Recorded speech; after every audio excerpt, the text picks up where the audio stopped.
Good morning and welcome to Soul. I'm Mirna, your host, and today we want to talk about how not to feel stuck within your soul when it comes to figuring out who you are.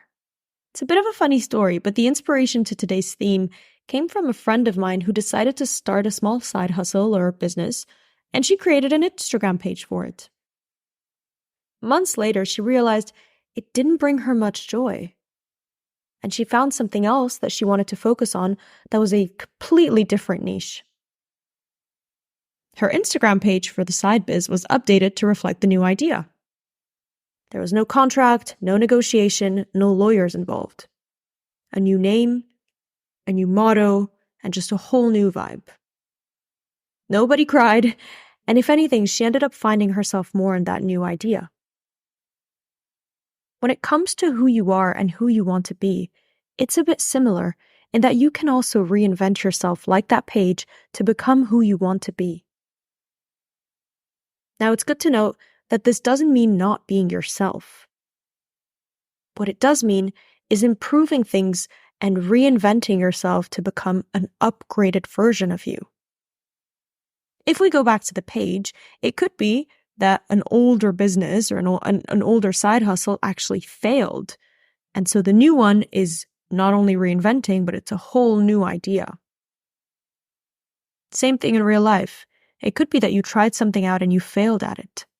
It doesn't mean that it's over. It means that we just want to improve things and become an upgraded and better and more favorable version of ourselves. And that should be a version that you're excited to work on and that is more in tune with your soul. Here's a similar example as well. If your day started off wrong, it doesn't mean you need to stay in that bad mood and on that off path for the rest of the day.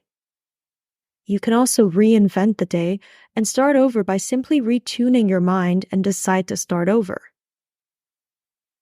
If there is something you were doing and you've said that you don't like it, change it. Don't like your major and don't think that it's aligned with what you want, change it. You want a career shift? Do it. Of course, some of these may have lawyers and contracts and negotiations involved, but you do need to reflect and see if it's worth it, then it's worth it. Now, of course, all of this is easier said than done, but I want you to take a moment and reflect on something that hasn't really been working out for you. Or maybe it has been working out for you, but not in the way that you want. I reflected personally by looking at the Instagram page, Mind, Body, Soul by M, which the aim is, again, to look at our mind, body, and soul, with soul being things for the podcast, different topics, different quotes, things that just make us feel better and make us want to live our best life. I reinvented the page earlier this year, late last year, because I realized I just didn't see myself in the page anymore. At some point, it became more about posting every day than actually posting intentional, meaningful content. So, I reinvented the page. Reinvent yourself as many times as you need to through little actions, as long as these are feeding your soul and helping you become your best and favorite self. Step by step, day by day, happy soul searching, and see you next week on Soul.